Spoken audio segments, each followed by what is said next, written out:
What is up, y'all? Welcome to SlopFlo. It's your boy KurtyFlo. Don't forget to like, comment, and subscribe if you're new. Thanks for watching and going with the flow. Now today we have my most highly recommended video. The very first Medal of Honor ever recorded and posthumously awarded to Master Sergeant John Chapman, United States Air Force, Combat Controller. Now being in the Air Force, this one hits kinda close to home. I haven't seen this footage at all, but who would I be if I had not heard the legend of Master Sergeant John Chapman? Now this may be hard for some people to watch, so please just be aware that these are necessary actions that we sign up for and write a check payable upon death to our country for. And we should all just be thankful that men like John Chapman exist in this world. And hopefully we can sleep better at night knowing that there are men like him that exist protecting us every single day. So thank you, Master Sergeant John Chapman. You truly are a hero's hero. And you will live through every soldier that you continue to inspire. Alright, so without further ado, let's get right into it. Like I said, I do kind of know the backstory to this, so I will chime in every now and then with commentary, but for the most part, I kind of just want to watch this and take it all in.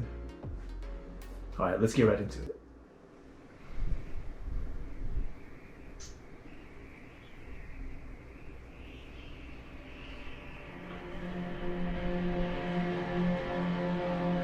Afghanistan in 2002 was a different world. I can only imagine.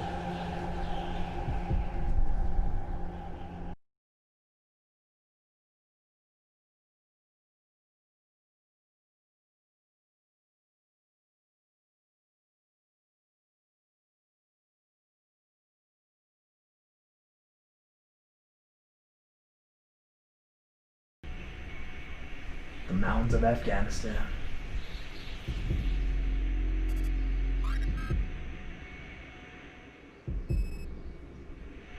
Early in the morning of March 4th, 2002, a joint special operations reconnaissance team was tasked to insert onto the mountaintop of Takur Ghar by way of an MH-47 Chinook, report enemy movements, and direct airstrikes. Among them was Technical Sergeant John Chapman, a U.S. Air Force combat controller. At approximately 2:50 in the morning, the MH-47 helicopter carrying Sergeant Chapman and the Joint Special Operations Team was ambushed as it attempted to land on the mountaintop. That thing can land almost anywhere it wants to. Knocking Petty Officer First Class Neil Roberts from the helicopter. Right, that RPG knocked Neil Roberts, a Navy SEAL, out of there. That's why they go back. We watched the helicopter move off of my right shoulder over to the from the west, moving south. Infield, and as soon as it sat down on top of the mountaintop, we saw the RPG strike the aircraft, and then the aircraft move towards the valley.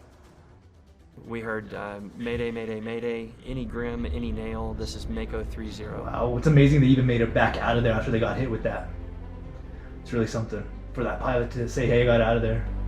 Because I'm sure he was under heavy distress. Crew for an AC-130H Spectre gunship. On board, I was a direct support operator, which was an extra sensor that was there for surveillance and support to ground forces and the aircraft itself. We established radio contact with AC-130 Hercules, initial baby. orbit over the downed helicopter. When we were doing that, we learned from Mako 30, Tech Sergeant John Chapman, their combat controller. Sergeant Chapman, at that point, was telling us that they had lost a teammate. Alone against the elements and separated from his team with enemy personnel closing in, Roberts was in desperate need of support. Despite having to make a controlled crash landing 8 kilometers away back at Gardes, the team elected to mount an immediate and daring rescue attempt to bring Roberts back. Let's go get him. We can't leave him out there, you know? After Can't leave him out there like that. The team returned to Takur Ghar on another Chinook in order to locate and rescue Roberts, despite knowing they were headed into enemy territory and struggling against unfavorable conditions. These guys knew that they were going right back into the same spot that their original aircraft was shot up, and they lost a teammate out of the back end of the helicopter. So these guys, they knew what risk they were facing. They told Chapman he didn't have to be the one to go get him. He said, nah, this is my job. You know, this is my job, this is my guy. I ain't leaving him out there like that. So that just speaks to how true of a warrior this man was, you know. He wasn't going to leave one of his guys. He was not. He wasn't going to go home without him. That's a hero.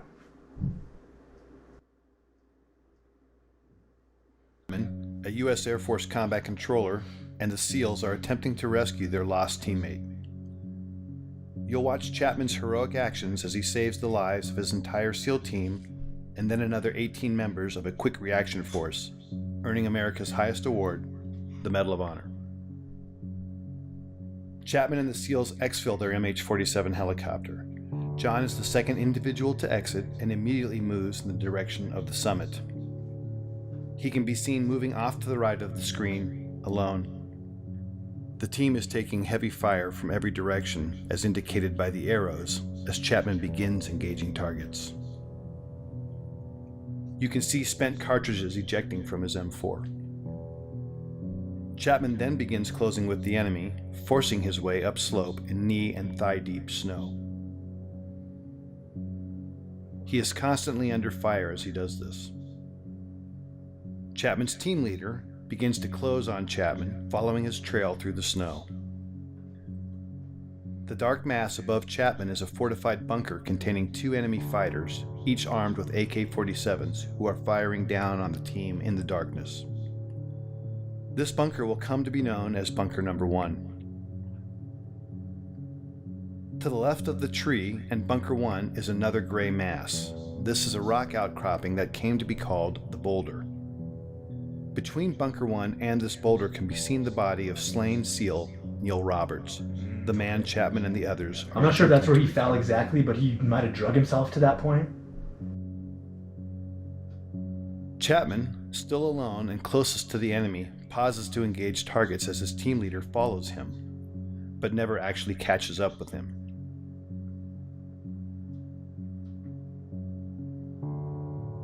Chapman, on his own, now makes the decision to charge directly into the enemy bunker, despite withering point-blank fire.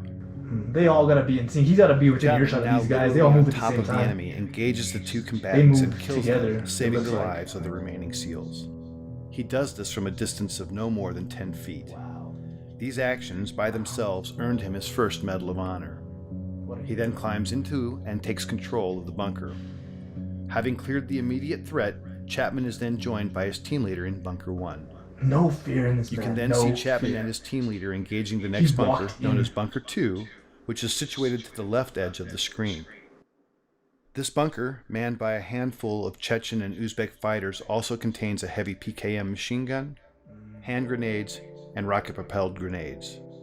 John Chapman is shot twice at this time in the torso and collapses, incapacitated.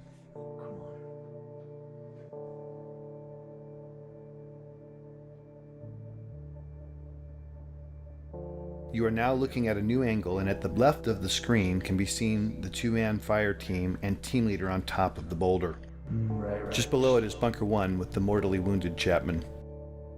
One SEAL can be seen firing his modified M60 machine gun from the hip into Bunker 2 on the right side of the screen until he is struck by grenade shrapnel and tumbles 10 feet off the top of the boulder, collapsing at the feet of his team leader, thus setting off a chain of events that would lead to the SEALs abandoning Chapman on the summit. The wounded SEAL and the team leader can be seen conferring about his injuries. Moments later, the SEALs decide to retreat from the summit because their position is untenable in the face of continued massive enemy firepower. They're getting out. They're getting gunned down. They can be seen moving toward the right side of the screen and passing the body of Neil Roberts. Unfortunately, the SEALs do not pass John Chapman, who is above them and inside Bunker 1. They walk right by him. This angle shows 3 SEALs in a triangle. The larger black heat signature is a smoke grenade. Just to its left is a donkey and dead Al-Qaeda fighter killed by Chapman. The steepness of the mountain can be seen as the SEALs begin to slide down the near sheer face. Yeah. 3 a.m., 4 a.m., down a sheer cliff face, in 3 feet of snow, fighting. The team leader, desperate for relief and now with 2 wounded teammates, asks for uncontrolled airstrikes from an orbiting Air Force AC-130 gunship. The impacts you see are from 105mm howitzer rounds being fired onto the ridgetop in order to save the remaining SEALs. Because neither the SEALs nor gunship know Chapman is alive, he is experiencing these detonations from his position. At approximately 5:20 in the morning, Chapman recovers and begins to engage the enemy. Bunker 1 is on the right side center of the screen and Bunker 2 to the left near the screen center. It will never be known what caused his incapacitation and recovery. Of the 2 rounds that originally wounded him, at least one was mortal, and at this time he is experiencing severe blood loss and shock. He was gonna fight Despite that, he begins his one-man stand against 24 enemy combatants. During this time, Chapman initiates a series of radio calls, many of which are heard by a fellow combat controller and teammate of his and Delta Force operators on a nearby summit. Despite this combat controller's replies, Chapman never acknowledges whether because of damage to his equipment or himself will never be known. This new angle and footage shows Chapman at the top, identified by the green dot under the tree at Bunker 1. The lower center of the screen shows the first enemy fighter who is about to charge Chapman in the hopes of killing the American. He's walking right at him. The timestamp at the bottom shows it is now 6:05 in the morning and fully light. He's been fighting alone now for 40 plus minutes and has received more gunshot and shrapnel wounds as a result of the fierce combat. This scene shows the second of several enemy charges. In this stunning display of determination and courage, Chapman can be seen fighting hand to hand with the fighter. In the larger screen display can be seen additional enemy moving on to the summit. But right now, John Chapman is fighting for his life. Absolutely. 6 minutes later, in this new shot, Chapman can hear another helicopter approaching the summit. He is in the bottom center of the screen underneath the tree and can be seen in the magnified inset box as he begins his desperate final stand to save the lives of the 18 men on the helicopter. Right. The red dots are enemy fighters. John begins engaging the enemy in multiple directions and is rapidly approaching the last of his ammunition. The helicopter contains a quick reaction force comprised of Rangers, pararescuemen, and another combat controller. It is now 6:13 and the helicopter is short final. The enemy is desperately trying to displace Chapman so they can put heavy weapons or rocket-propelled grenades in Bunker 1 while simultaneously engaging the helicopter. With the choice to save his life or the lives of his unknown comrades, Chapman makes the decision to climb out of the bunker and begin firing in multiple directions as can be seen in the inset. Suffering from as many as a dozen wounds, Chapman is in fact already in the process of dying. As he fights, the helicopter is struck by a rocket-propelled grenade and makes a remarkable controlled crash just below Chapman and the summit. Chapman, now off-screen, continues to cover his comrades as they pour out of the stricken helicopter. Some of them are fatally shot as they exit. These images, with Chapman fighting the enemy at close quarter, are the last to show him alive and in this heroic act, thus qualifying for his second Medal of Honor. 2 Medal of Honors. Ultimately, Chapman would expend all but the last few rounds of his ammunition, until, finally, after 16 bullet and shrapnel wounds, Chapman succumbs when he is shot through the heart.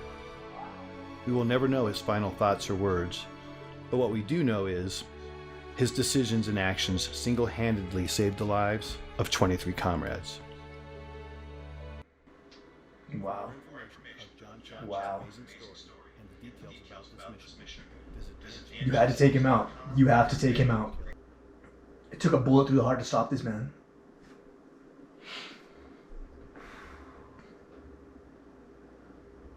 That's a hero's hero. Thank you, John Chapman. Wow. Wow.